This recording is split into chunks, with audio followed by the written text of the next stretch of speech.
This week we introduced the idea of arrays and pointers. Now arrays in Java are fairly easy to use. They can be a wee bit tricky at times, but generally you have a lot of built-in functionality to help you access values from an array. So you can quite easily set up a for loop and say for every I from 0 up to the size of the array, get position I and store it somewhere or add it up. But in MIPS, because we're at such a low level programming wise, we have to do a lot of the work ourselves. Now, we don't quite have all of the tools we would need to set up a loop like that yet. We will later on in the course, but for the moment, I would like to just show you two ways of summing an array, one using pointers and one using label addresses and offsets. Both are equivalent, but I'd like to show you both for the sake of a comprehensive approach. Now, because we don't have the tools that we might need to do this, we're just going to brute force it, we're just going to go straight to it and go through all the values. We're going to assume we know the length of the array, and that's not something that we need to worry about figuring out. Okay, so to start with, you can see that I've got the array and I've called it R, and I'm storing 4 values in there. Now, if I sum them up, I should get FF, DD, AA, CC as the word at the end. So let's see how we would do that. Well, we know how to get the first value out, which is just to say, let's store it in T1, and it's going to be R because that's the first position in the array. We also know that arrays are contiguous in memory, and what that means is every value needs to be stored next to the following value, so they need to be adjoining each other in memory. So we know that R, the position R, points to the first element of the array. So this is like saying T0 equals R at 0. That's what the equivalent would be in Java. Say we called it T0. Oh, actually let's call it T1. That might even be a good idea. Like that. So now we can add. So let's say I'm going to store my value, the final value in T0, and I'm going to add 0 to it because I would just like to keep the value of T1 and not change it. So this is starting my total. So this is basically saying that the total is equal to T1 at the moment. Okay, so that's the first bit, and that's the easiest bit, I would say. Now we need to figure out how to get the next element of the array, so that would be R at 1. So let's see how we do that. Well, we know it's still a word, and I'm going to store it at T1. This is just to overwrite the old value that's there to save on register space, so I don't have to keep on using new registers each time. And if you've watched the other lecture video, you know the way we do this is by incrementing the label, and that is to say R plus 4. Now, because arrays are contiguous in memory, and I know that the first position is stored at R, I also know that a word is 4 bytes long, so by adding 4 to the memory address, I can get to the next one, and that's all that's doing. This is just saying that T1 is now equal to R at 1. So this is how we're going to look through this, just to get every single one of the values out by just directly going in and grabbing it from the memory location. Now I can add, and I'm going to add to T0, T1. And this is basically the same as saying total equals total plus T1. Now, you've all seen this in Java. We saw this in the CS 105 recent practical when you were counting the total number of cards. Just kept adding to it. This is one way you can do this, but it looks a little bit weird, I think, at least because you're using the same register address, but that really does just equate to incrementing the value you already have stored there and adding something else onto it. Okie dokie. So let's see if we can get the next value of the address out. So now we need to increment by 8 because we've used up the first 2. So let's go for 8, and that's going to be the same as saying that T1 is equal to R at 3. And again, we just do the same addition.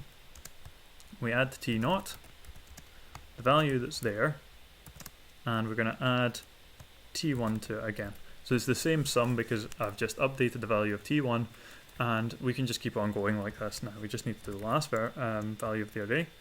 I'm going to store that in T1 again, and because we're incrementing by 4s, this one should be 12, and that's now saying that our t1 is equal to r at position 3. We've gone 3 value to the third value of the array. Oh, I accidentally wrote in 3 up here, this should be a 2. So you can see now we've gotten the 3 values of the array out. Now I just need to do the addition again, and we're storing it in t0, and we're adding t0, and we're adding t1. So that should be us. Now let's assemble this and run it and see if it works. Now remember, if I add these together, I should get ffddaaCC out as one word. So let's assemble, and let's run, and if we go over to t0, we can see that we do have ffddaaCC, as we should have. Okay, so you can see it's pretty brute forcey. It's just go straight for it. There's no real elegance used here, we're just hammering away at it until we get to the final value. So let's see how we would do it with a pointer. Now it's very similar. So what I want to do now is create one of my registers and say that it's equal to the address R, and that means that we have something that points to the address, doesn't actually store the value at that address, just the address itself. So to do this, you would use the load address command.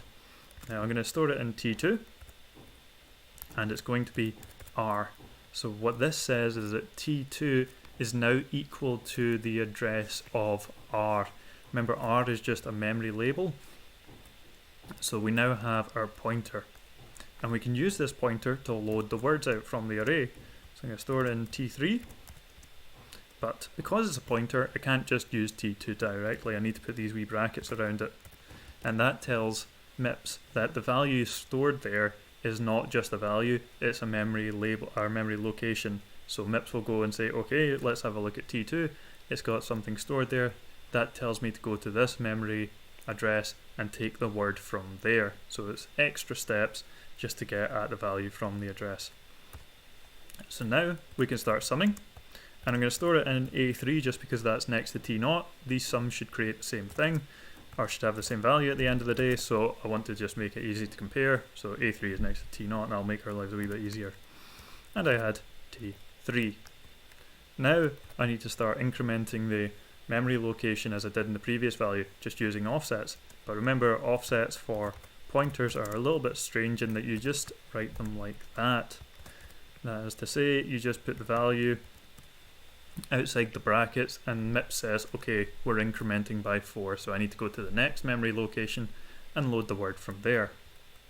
And again, I can add, and I said I'm going to store in A3, so let's keep doing that. And now that we've already got a value in A3, we're going to add it to what's stored in T3. And now we just start the same process again. So if I load the words, oops, if I load the word into T3, and it's going to be incremented by 8 this time because we're now at the third position. And then I just start doing this add again, so let's just copy that in like that. Then we load again, and that's going to be T2, and then I do the final addition. So hopefully this will be the same as what winds up in T0. I've not overwritten any of these memory addresses just so that we can compare the values at the end. So let's assemble it and run it. No errors, that's always a good thing. And there we go. You can see that these two are in fact equivalent. So just to go back. So every time that we did this, this was the equivalent earlier of doing, so this one is the same as load 1 of T1 into R. They're the same thing, they have equivalent outcomes, they're just written in a different way. So sometimes it'll be better for you to use the pointer, sometimes you might just be able to get away with using the label itself. We'll get onto that later on, but for the sake of today I just want to show you that these things are equivalent. And this one is the same as R plus 4, and so on and so forth. It's just another way of doing it. Okay, so I hope this was helpful for you. If you have any questions about anything I've covered here today, please do let me know.